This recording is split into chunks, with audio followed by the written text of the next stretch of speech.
सुने,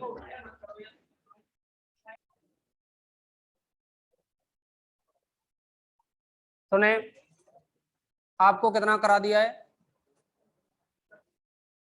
अरे कितना करा दिया गया है आपको?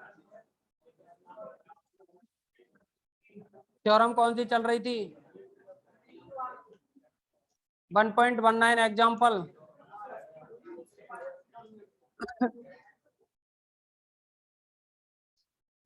प्रमेय नंबर 1.23 के बारे में हमने कहा होगा आपको कि लास्ट में कराएंगे। क्या है ये, क्या खाने लग रहे हो, क्यों भाई? हाँ सुनो, आपके लिए हमने कुछ क्रम पूर्णता अभिग्रहित लिखाए थे। कितने थे? दो। एक तो था उच्चक अभिग्रहित और दूसरा था निम्नक अभिग्रहित। उच्चक अभिग्रहित क्या कहता है? अगर कोई भी फील्ड ऊपर से परिबद्ध हो तो उसका उच्चक विद्यमान होगा, और नीचे से परिबद्ध हो तो निम्नक विद्यमान होगा। यही तो था। ठीक है, तो अब हम बात करेंगे थ्योरम्स के बारे में, और डालिए 1.24।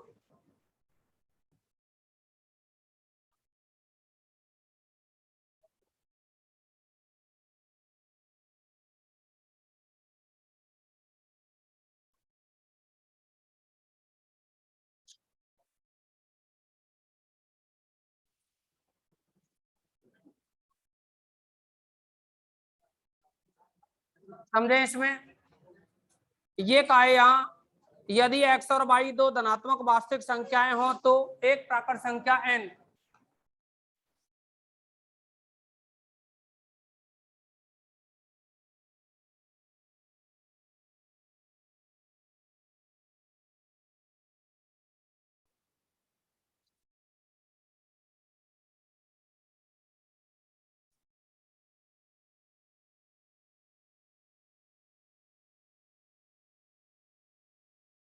एक प्राकृत संख्या n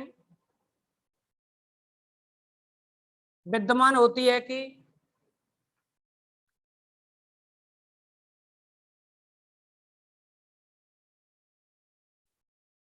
nx greater than y।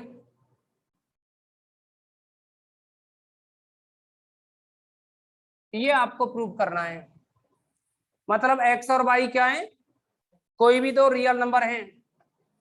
x और y कोई दो रियल नंबर हैं तो एक प्राकृत संख्या तो ऐसी होगी जिसके लिए ये कंडीशन सेटिस्फाई हो जाएगी। अगर आप ये कहें x की वैल्यू 0.01 है और y की वैल्यू क्या है, 0.1 है जैसे, तो देखना क्या ये सही है? नहीं है ना। अरे यस सर क्यों कह रहे हो नहीं? अभी कौन कह रहा है 0.01 बड़ा होता है 0.1 से? नहीं होता ना। ये थ्योरम कहती है कि कम से कम एक नेचुरल नंबर तो ऐसा होगा जिसका अगर इस x की वैल्यू से इस x की वैल्यू से गुणा कर दें नेचुरल नंबर का तो क्या हो जाएगा? 0.1 से बड़ा हो जाएगा, अर्थात y की वैल्यू से बड़ा हो जाएगा। अब ये बताओ 0.01 के लिए नेचुरल नंबर 1 होता है, 2 होता है, 10 होता है, 50 होता है, 100 होता है, सब नेचुरल नंबर ही तो होते हैं ये। तो अगर आप इसमें n, ये थ्योरम कहती है कि एक नेचुरल नंबर तो ऐसा होगा, मैं कह दूं कि 100 है, कोई भी नंबर 100, 101, 102 कुछ भी ले सकते हो। 100 का गुणा यहाँ करोगे तो एक बड़ा आएगा ना 0.1 से, संतुष्ट है कि नहीं? तो ये थ्योरम यही कहती है कि अगर दो रियल नंबर है x और y तो एक नेचुरल नंबर ऐसा होगा कि अगर उसका हम एक नेचुरल नंबर ऐसा होगा n कि अगर उसका हम x से गुणा कर दें तो गुणा करने पर ये जो वैल्यू बनेगी y से बड़ी आएगी। अब आप ये मत सोचना जरूरी थोड़ा ही है कि n का मान एक ले लो, एक लोगे तो उसके लिए संतुष्ट नहीं है, लेकिन ये कह रहा है कि ऐसा कोई तो होगा, कोई भी नेचुरल नंबर ऐसा होगा जिसके लिए ये संतुष्ट होगा। और ऐसे तो कितने भी नेचुरल नंबर हो सकते हैं जिसके लिए ये संतुष्ट होगा। 100 पे होगा, 101 पे होगा, 99 पे होगा, 98 पे होगा। समझे कि नहीं? कब तक नहीं होगा? 10 तक नहीं होगा।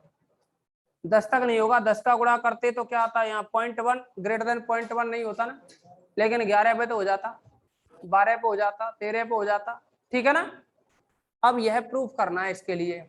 तो जो ऊपर परिबंध, निम्न परिबंध और जो उच्चक अभिगृहित निम्नक अभिगृहित थे उनका सबका यूज करेंगे और क्या लेके चलेंगे देखो इसके प्रूफ में। क्या सिद्ध करना है हमें कि x और y क्या है, x, y belongs to r है ना, और हमें क्या सिद्ध करना है, nx ग्रेटर देन y। हमें सिद्ध करना है कि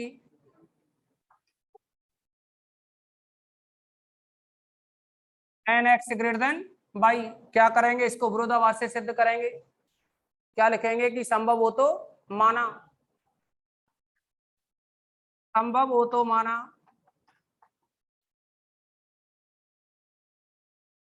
nx less than equal y। कितना माना हमने, nx क्या है, y से छोटा या बराबर है, ठीक है ना। अब देखो इसको nx less than equal y को हम लेके चलें तो ये बताओ, अगर एक सेट लिया जाए, समझना n क्या है, नेचुरल नंबर है, तब माना एक समुच्चय s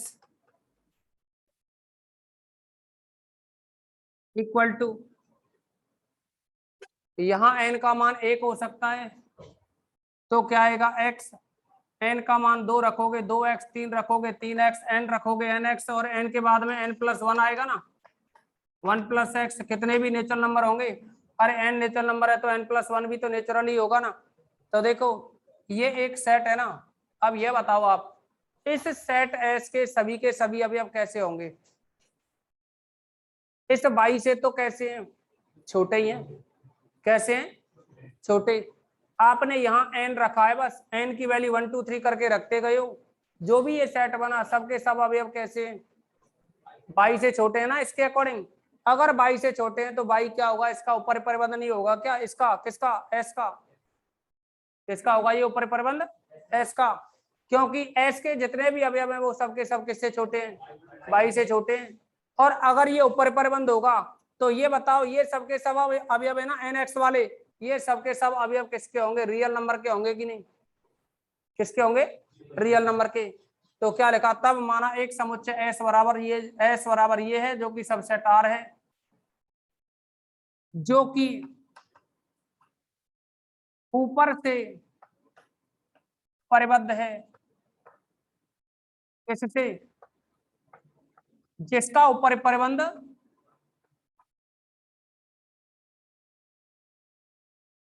कितना है, अरे ऊपर परिबंध क्या है भाई, तो हुआ।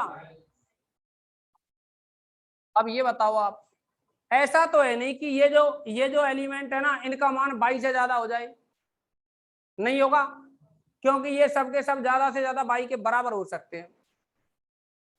अब ये बताओ, जो कि परिबद्ध है, जिसका ऊपर परिबंध क्या है, 22।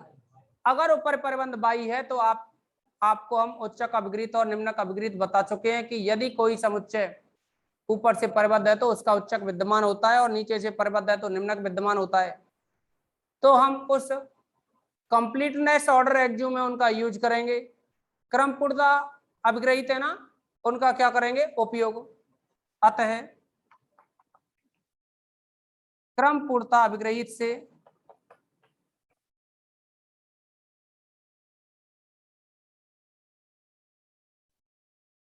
क्या होगा, अगर ये परिबद्ध है ऊपर से तो क्या होगा, इसका सुप्रीमम विद्यमान होगा ना। तो क्या कहोगे, क्रम पूर्णता अभिग्रहित से एस का उच्चक अल्फा विद्यमान होगा।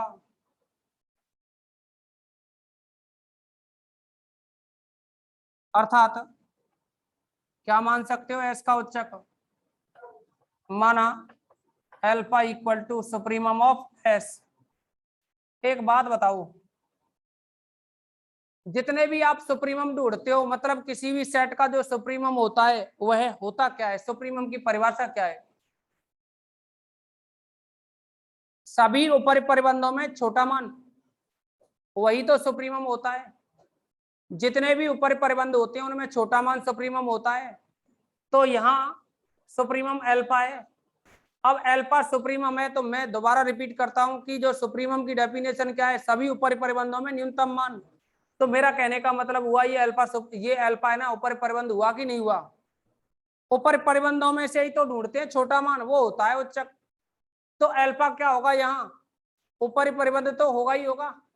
क्या लिख सकते हो, इम्प्लाइज अल्फा एस का ऊपरी परिबंध है।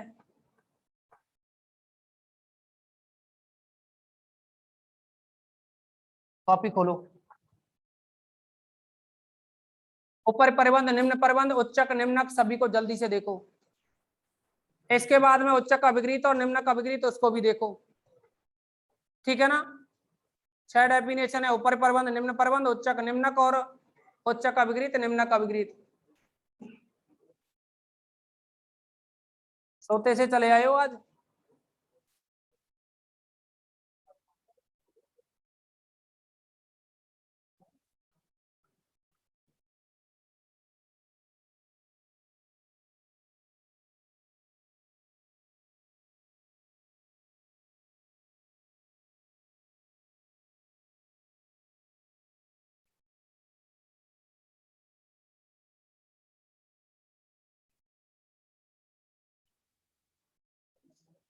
देखो जल्दी, तब तक नहीं बढ़ सकते आगे जब तक कोई चीज समझ में नहीं आई।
पढ़ लिया ना? तो देखो इसमें यहां जो लिखा है ना, संभव हो तो माना n x less than equal y, सिद्ध करना था n x greater than y, लेके चले n x less than equal y. इसका मतलब हुआ कि एन एक्स क्या है, छोटा है किससे, बाई से। तो हमने एन एक्स से एक समुच्चय बना लिया, एन का मान 1 2 3 रखते हुए क्या बना लिया, एक समुच्चय, और इसको नाम दे दिया एस। तो ये सबके सब अवयव है ना, किससे छोटे होंगे, एस के, बाई से। बाई क्या हो जाएगा फिर, एस का ऊपरी परिबंध। क्या हो जाएगा, ऊपरी परिबंध। और ऊपरी परिबंध है ये एस का, तो हम ये कह सकते हैं कि ये एस क्या होगा, ऊपर से परिबद्ध। और ऊपर से परिबद्ध होने को तो ये नीचे से भी है, एक्स से परिबद्ध। तो हम फाइनली इसको ये भी कह सकते हैं कि ये परिबद्ध समुच्चय है। पर हमें परिबद्ध से कोई मतलब नहीं, ऊपर से परिबद्ध है, इसको देखो, इसको लेके चले। अगर ये ऊपर से परिबद्ध है तो जिसका ऊपर परिबंध क्या है, बाई।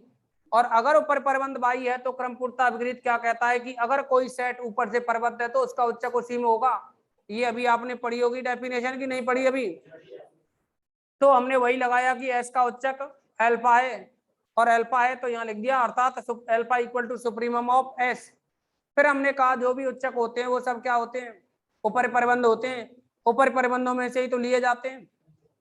अब देखो यहां से आगे,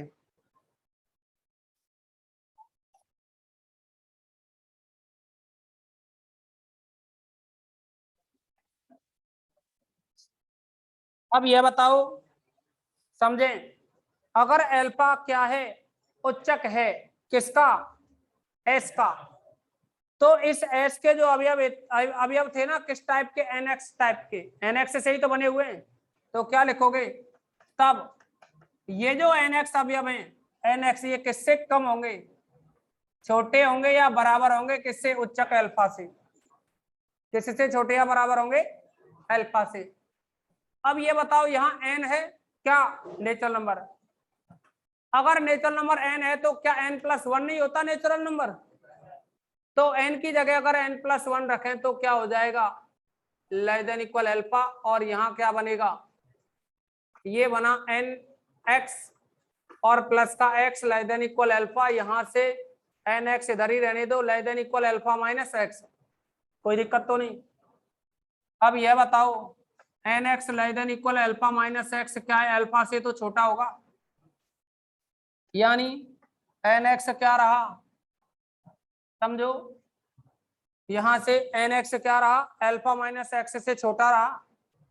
तो एक बात बताइए, सभी के सभी nx अल्फा माइनस एक्स से छोटे हैं, और यहाँ क्या कहा था, सभी के सभी nx अल्फा से छोटे हैं। अब अल्फा से छोटे हैं तो ये कह सकते हो कि अल्फा उच्चक तो है ही, साथ ही क्या है, ऊपर परिबंध भी तो है, लेकिन कौन सा, न्यूनतम ऊपर परिबंध। ये छोटे से छोटा ऊपर परिबंध है, जिसके लिए nx क्या है, लेस देन इक्वल अल्फा है। जबकि अगर ये अल्फा ऊपर परिबंध है यहाँ इसका न्यूनतम, अर्थात अल्फा उच्चक है इसका, तो देखना यहाँ तो nx के लिए आ रहा है less than equal alpha minus x, जो कि क्या है, अल्फा से छोटा।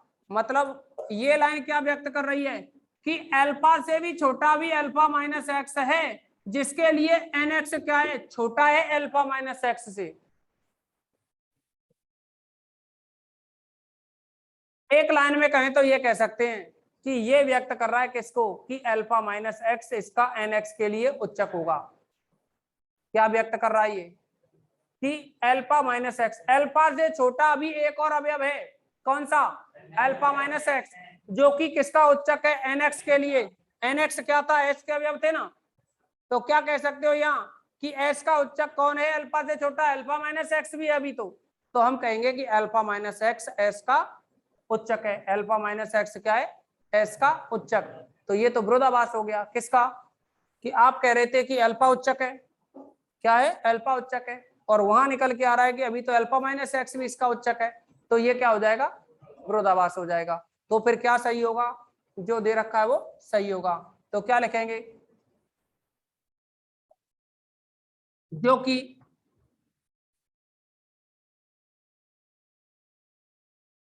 या ये कह सकते हैं जिससे स्पष्ट है कि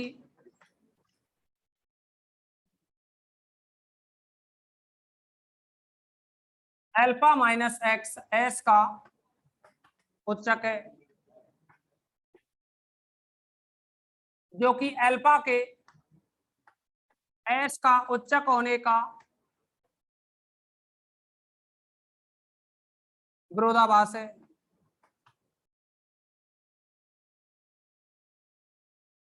तब क्या सही है, तब एनएक्स ग्रेटर देन बाई होगा। करो, इसको नोट करो।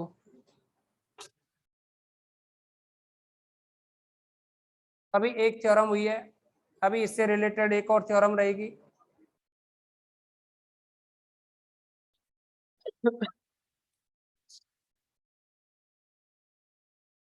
किन्हीं दो परमेय संख्याओं के बीच में, या किन्हीं दो वास्तविक संख्याओं के बीच में कितनी परमेय संख्या होती हैं, अनंत होती हैं। किन्हीं दो वास्तविक संख्याओं के बीच में कितनी अपरमेय संख्या होती हैं, अनंत। दो कथन रहेंगे, इन पर डिपेंड दो थ्योरम है, कराई जाएंगी आपको।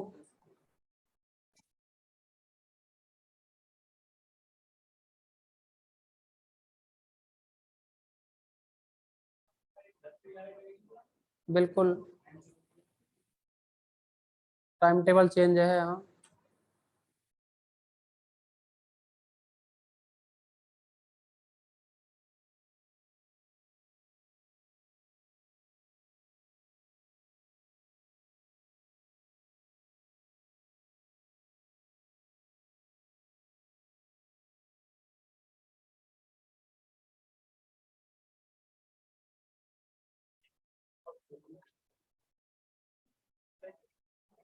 नेक्स्ट लिखोगे अब,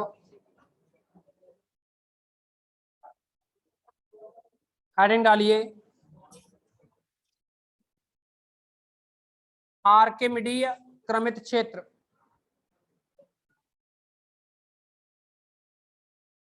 क्या नोट नहीं हुआ है, आर्किमिडीय क्रमित क्षेत्र।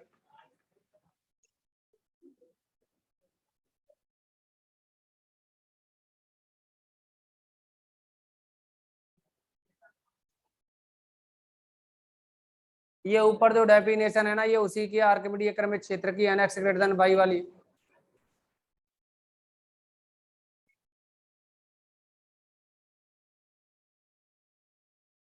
लिखोगे, एक क्रमित क्षेत्र एफ, एक क्रमित क्षेत्र एफ आर्किमिडीय क्रमित क्षेत्र कहलाता है।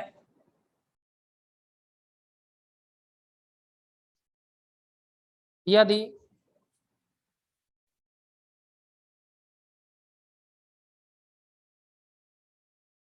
for all x, y belongs to f, x greater than 0, there exists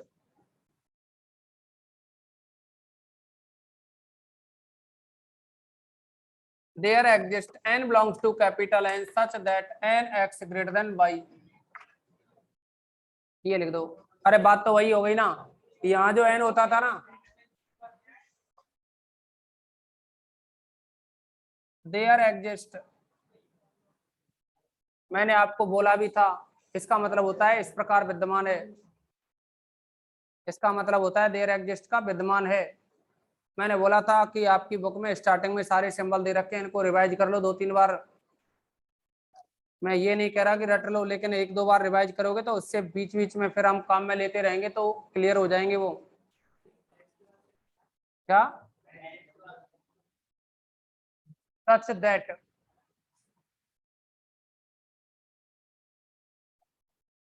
लिखना वैसे ही है जैसे लिखा है। ये सिंबल देखा है ना आपने, या ये देखा है आपने, ऐसे लिखते हैं ना किसी सेट को, एक्स सच दैट एक्स एक, या ऐसे लिख दो, या एक्स सच दैट एक्स एक, ऐसे लिखते हैं ना, वही है। अच्छा आपने लिख दिया ये। अब मुझे एक बात बताओ, इसमें और इसमें क्या अंतर है? एन है वो नेचुरल नंबर होता है, यहां भी और यहां भी, और n x greater than y है, ये भी है। एक्स वाई फील्ड एफ के एलिमेंट है, वहां भी होते हैं, बस यहाँ एक्स ग्रेटर देन 0 का अंतर है। क्या होता है इसमें? एक्स ग्रेटर देन 0, लेकिन इसमें दे दिया है एक्स ग्रेटर देन 0, कुछ भी हो सबके लिए होगा। इस बुक वाले ने गलत दे, इसमें तो रहेगा एक्स ग्रेटर देन 0, लेकिन एक थ्योरम आएगी उसमें, अभी जो थ्योरम कराई है ना ये वाली, सेम स्टेट रहेगा, उसमें क्या ये सिद्ध करना है बस, आर्किमिडीय क्षेत्र। ये तो लिख दिया, आर्किमिडीय क्षेत्र के लिए क्या कंडीशन होती है? N x greater than y. N क्या है? Natural number. एक्स वाई क्या है? Real number. लिखोगे एक प्रमेय विद्यमान है। अरे मैंने बोला है ना आपको कि ये जो स्टार्टिंग में दे रखे हैं ना ये सिंबल, सारे के सारे सिंबल दे रखे हैं, यहाँ देखो इनको, इस बुक में नहीं है, दूसरी बुक में होंगे, है ना।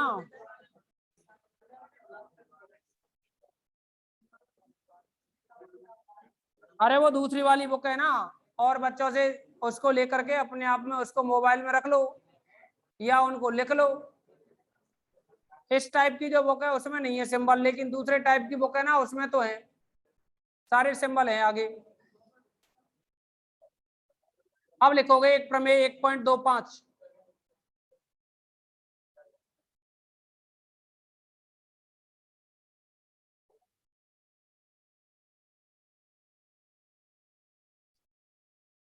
थ्योरम कौन सी है? 1.25। लिखोगे स्टेटमेंट, सिद्ध कीजिए कि, सिद्ध कीजिए कि प्रत्येक पूर्ण क्रमित क्षेत्र कैपिटल एफ, सिद्ध कीजिए कि प्रत्येक पूर्ण क्रमित क्षेत्र कैपिटल एफ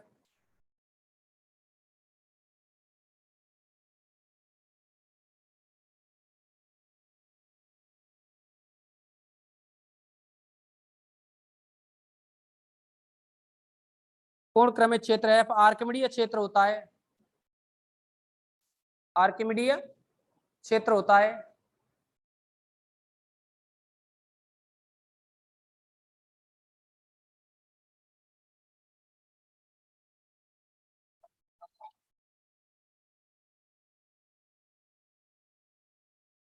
आर्किमिडीय क्षेत्र होता है। आपको क्या सिद्ध करना है? कि कोई क्षेत्र है जो कि पूर्ण क्रमित है, उसको आर्किमिडीय बताना है। आर्किमिडीय मतलब ये कंडीशन सेटिस्फाई करता है, कौन? कोई भी पूर्ण क्रमित क्षेत्र। पूर्ण क्रमिक क्षेत्र है तो वो क्रम पूर्णता अभिगृहित को संतुष्ट करेगा। क्रम पूर्णता अभिगृहित कौन कौन से थे? उच्चक अभिगृहित और निम्नक अभिगृहित। उच्चक अभिगृहित क्या कहता है कि कोई भी सेट ऊपर से परिबद्ध है तो उसका उच्चक होगा, और नीचे से परिबद्ध है तो उसका निम्नक भी विद्यमान होगा। ठीक है ना? क्या बोला हमने कि जो ये जो क्रम पूर्णता अभिगृहित होते हैं ना, उनमें कौन कौन से हैं? उच्चक अभिगृहित और निम्नक अभिगृहित। ये सब ऐसे इस तरह से याद हो जाने चाहिए आपको। और एक और बताए थे आपको कौन कौन से क्रमिक क्षेत्र के लिए कौन कौन से होते हैं? O1, O2, O3, O4, ऐसे याद रख लो। ठीक है ना? 4 थे ना। और कंप्लीटनेस ऑर्डर एक्ज्यूम जो थे यानी क्रम पूर्णता अभिगृहित वो थे 2, एक तो उच्चक वाला एक निम्नक वाला। इसके बाद में आर्किमिडीय क्षेत्र के लिए क्या होता है? nx greater than y। ठीक है ना? क्षेत्र के लिए क्या होता है? 11। कौन कौन सी? योग के लिए 5, गुणन के लिए 5 और एक बंटन था। योग के लिए 5 कौन कौन सी? हाँ, एक बार मैं रिपीट कर दूं। योग के लिए समृत, साचर, तत्समक, प्रतिलोम, क्रमन्वय। गुणन के लिए 5, समृत, साचर, तत्समक, प्रतिलोम और क्रमन्वय। और अगली 11वीं क्या थी? बंटन था। 11 हो गई ना। इसके बाद में क्या पढ़ा था आपने? थ्योरम कौन सी थी? योज तत्समक अद्वितीय होता है, गुणन तत्समक अद्वितीय होता है। इसके बाद में क्या है अगली थ्योरम में? योग उसके गुणन के लिए प्रतिलोम अद्वितीय होता है, योग के लिए प्रतिलोम अद्वितीय होता है। इसके बाद क्या पढ़ा आपने? निरसन नियम, योग के लिए और गुणन के लिए भी। निरसन नियम के बाद क्या आया?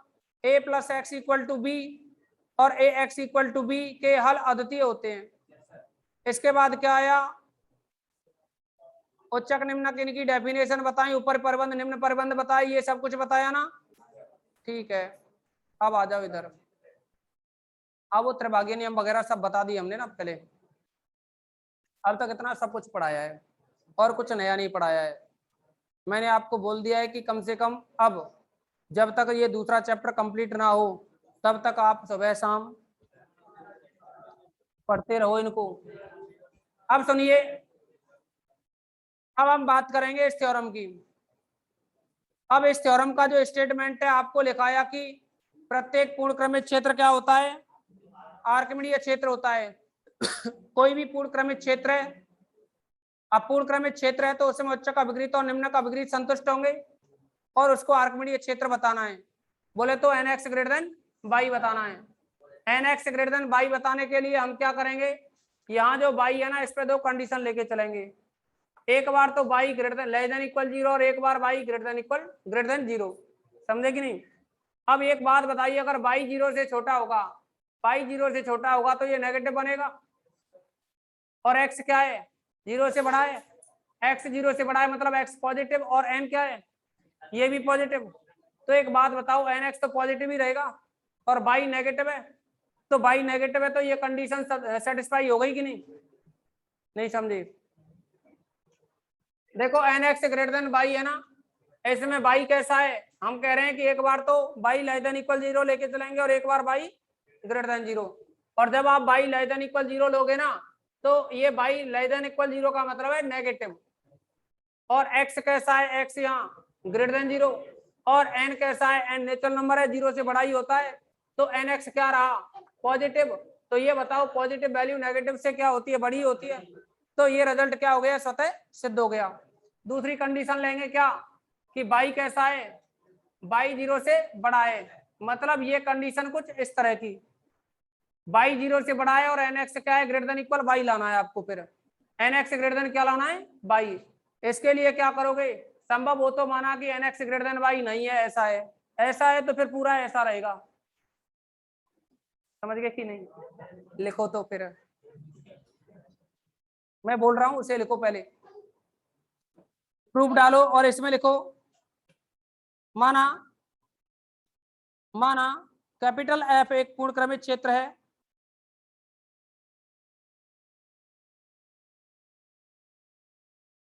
एवं x comma y belongs to capital F, लिखना आता है कि नहीं, एवं x comma y belongs to capital F. इस प्रकार है कि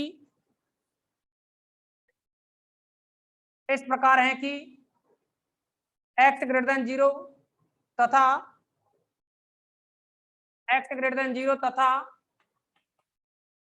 वाई ग्रेटर देन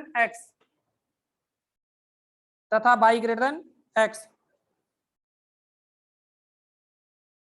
हमें सिद्ध करना है कि लाइन चेंज, हमें सिद्ध करना है कि कैपिटल एफ एक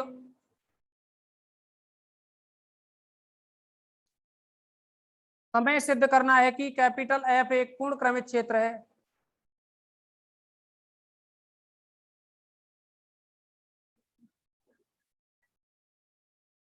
इसके लिए हम सिद्ध करेंगे कि ये साइलेंट करके लाया करो घर से। इसके लिए हमें सिद्ध करना है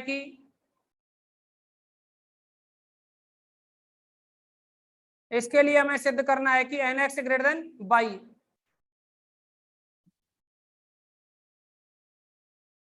लिखो स्थिति फर्स्ट,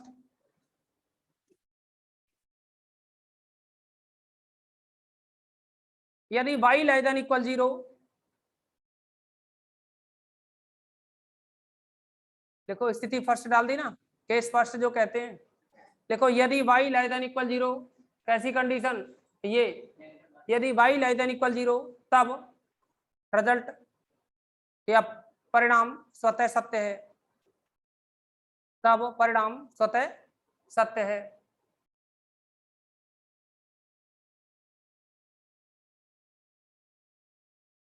दूसरा लिखोगे केस सेकंड, यदि y ग्रेटर देन 0,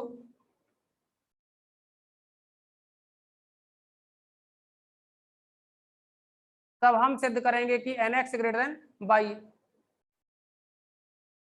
यदि y ग्रेटर देन 0 तो हम सिद्ध करेंगे कि n x greater than Y.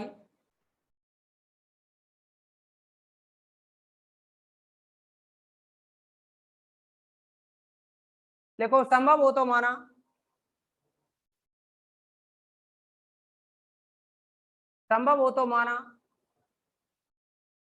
से लेकर के पूरा नोट कर दो, वहां लिखा ना संभव हो तो माना, वहां से लेकर के पूरा नोट कर दो यहां तक। हाँ यही थ्योरम लिख दो फिर।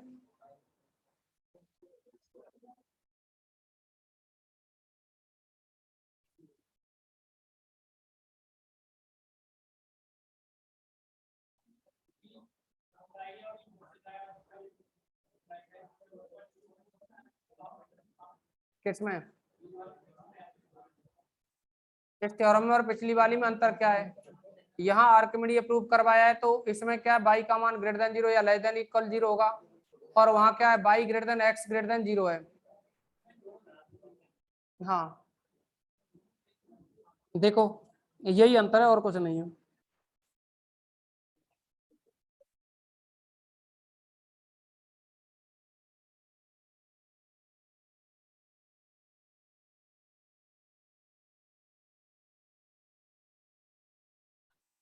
ये कह सकते हो उस थ्योरम की जगह यही कर देना तो भी काम चल जाएगा, समझे कि नहीं। तो ऐसा कुछ नहीं हो रहा है उसमें।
हो गया ना इतना?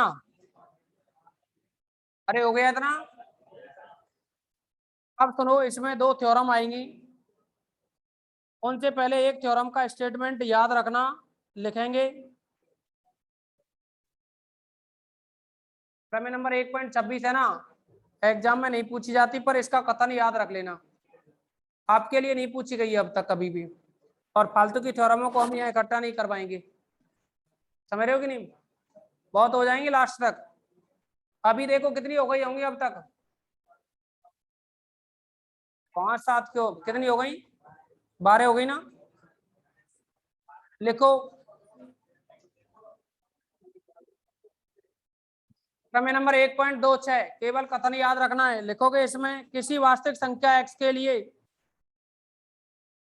कथन लिखो, किसी वास्तविक संख्या x के लिए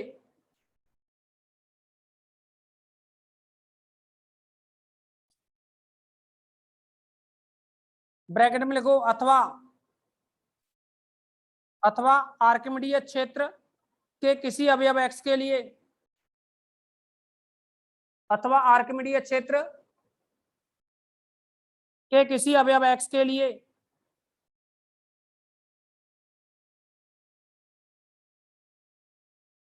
एक अद्वितीय ब्रैकेट बंद कर दो, एक अद्वितीय पूर्णांक स्मॉल n, एक अद्वितीय पूर्णांक स्मॉल n विद्यमान है, ताकि विद्यमान है ताकि n-1 less than equal x less than n, n-1 less than equal x less than n।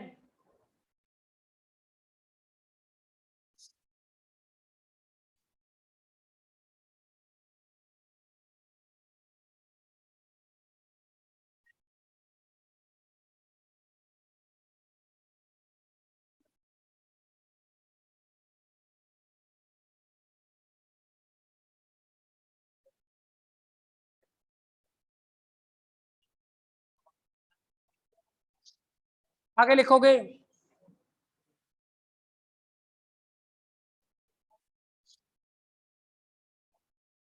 ये कथन तो आपको याद रखना होगा, क्या लिखा है हमने, n-1 less than equal x less than n। मतलब ये देखो, n-1 अगर मैं ये कहूँ n बराबर 5, तो ये क्या आएगा, 4 less than equal x less than में 5, n का मान 4 रखा रखा तो वो n का मान 5 रखा तो ये बन गया। मतलब कोई भी रियल नंबर है वो है किन्हीं भी दो इंटीजर के बीच में होगी। किसके बीच में होगी? दो प्राकृत संख्याओं के बीच में होगी, ऐसे कह सकते हो, समझे कि नहीं? कोई भी वास्तविक संख्या क्या होती है, दो प्राकृत संख्याओं के बीच में होती है। मुझे ये बताओ, आपने लिख दिया 0.5 1 2, तो ये किसके बीच में है? ये भी तो 0 और 1 के बीच में है ना, दो संख्या जो पूर्णांक हैं 0 1 इनके बीच में ना। अगर आप कह दें कि कितना 1.234 जो भी लिखें, तो ये किसके बीच में है? 1 और 2 के बीच में ना, समझे कि नहीं? अब इसमें इक्वल 0 हो रहा है, तो इक्वल वाला यहाँ साइन लगाओगे तो देखो क्या लिखा था, 0 और 1 लिखा ना, तो ये है वो 0 के इक्वल भी हो सकती है इसके अकॉर्डिंग। आर्किमिडीय क्षेत्र है ना, आर्किमिडीय क्षेत्र में x ग्रेटर देन 0 होता है कि नहीं? मतलब ये नेगेटिव नहीं ले सकते हैं आप। यहाँ जो ये x है ना, ये क्या होता है आर्किमिडीय क्षेत्र में? ग्रेटर देन 0 होता है। मैं थोड़ी देर पहले उधर लिखा भी चुका था आपको आर्किमिडीय क्षेत्र की डेफिनेशन में। अब सुनो, इसके बाद दो प्रमेय आएंगी। एक तो क्या आएगी, ये हमने स्टेटमेंट इसलिए लिखा है कि एक तो प्रमेय आएगी कि किन्हीं दो वास्तविक संख्याओं के मध्य अनंत परमेय संख्याएं विद्यमान होती हैं, और एक आएगी किन्हीं दो वास्तविक संख्याओं के मध्य अनंत अपरमेय संख्याएं विद्यमान होती हैं। लेकिन इनके लिए टाइम नहीं बचेगा, इसीलिए प्लान चेंज करके दूसरी थ्योरम करा रहे हैं, समझे कि नहीं?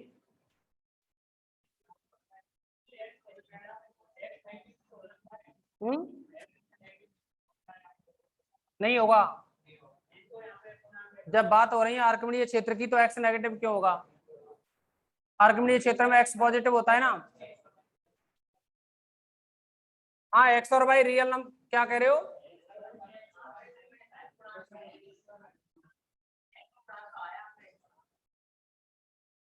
हमने एन को नहीं एन पूर्णांक है कोई दिक्कत नहीं, लेकिन एक्स क्या है, एक्स तो आर्कमिडीय क्षेत्र का कोई अवयव है, और आर्कमिडीय क्षेत्र में क्या होता है condition, n x greater than y में एक्स कैसा होता है, ग्रेटर देन 0 होता है ना, तो एक्स नेगेटिव नहीं होगा ना इसमें, n minus 1 less than x less than n में, समझे कि नहीं। अब सुनो,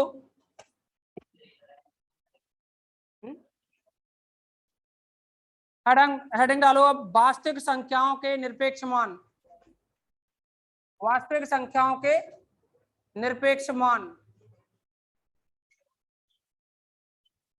और इसमें लिखोगे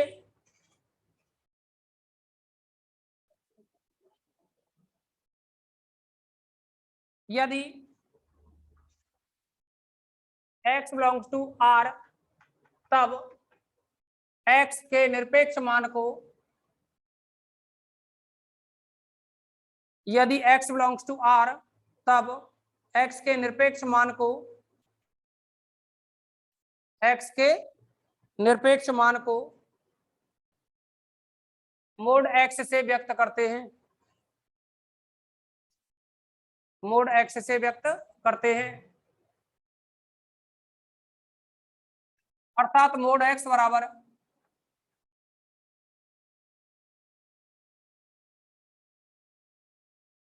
समझो अब इधर, मोड x को खोलेंगे ना आप, तो ये बताओ क्या क्या कंडीशन बन सकती है, हो सकता है नेगेटिव x हो सकता है पॉजिटिव x हो सकता है 0 हो, तो ये नेगेटिव x कब होगा, यदि x कैसा हो 0 से छोटा, और ये 0 कब होगा, यदि x क्या हो 0 हो, और x क्या आएगा यदि x ग्रेटर देन 0 हो।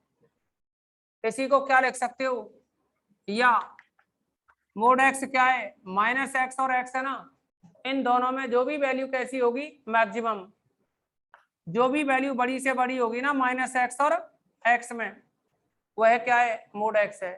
अरे आप देखो मोड x यानी मोड में अगर 2 लिख दिया जाए, तो या हम ये कहें कि मोड लगाते हो तो क्या हो जाती है वो वैल्यू, पॉजिटिव लिख देते हो कि नहीं, तो पॉजिटिव लिखते हो तो वो किस नियमानुसार लिखते हो कि आपने लिख दिया मोड 2, इसको क्या लिखोगे प्लस माइनस 2 लिखोगे, इसका मतलब हुआ कि 2 और जो माइनस 2 है इनमें जो भी मान कैसा होगा बड़ा होगा, वो होता है ये मोड 2, तो मोड 2 इक्वल टू क्या आएगा 2 आएगा, लेकिन ये तो हमने खोला था तब लगाया या प्लस माइनस 2, कहीं सोच रहे हो ज्यादा दिमाग लगा करके, आगे लिखो अब, इसको लिख दिया क्या, लिख दो इसको, इसको लिखो, इसके बाद थ्योरम चलेंगे इसमें भी,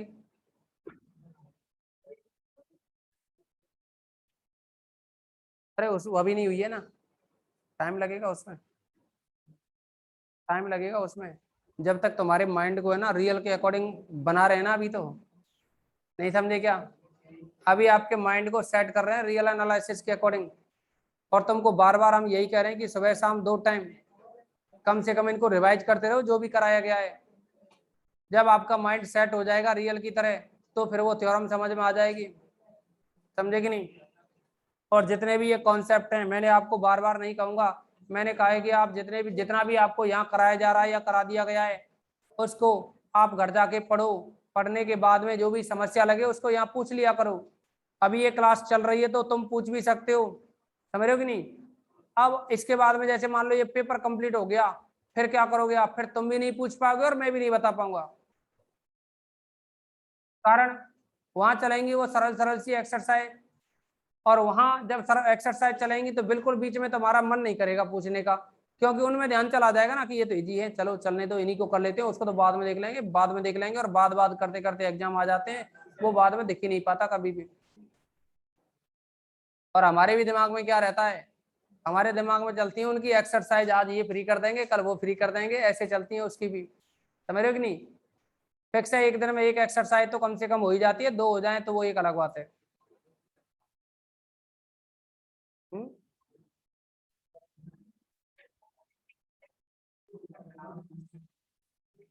नहीं तो मैं 4 भी करा दूंगा तो भी कोई दिक्कत नहीं,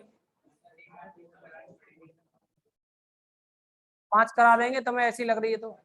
बात क्या है कि हमें वहाँ क्वेश्चन है ना, पता है हमें उन किताबों में कि ये क्वेश्चन है बच्चा यहाँ अटकता है, इसमें यहाँ अटकता है, तो हम यहाँ बोर्ड पे लेंगे उन्हीं को लेके चलते हैं, बाकी की समस्या बचती नहीं।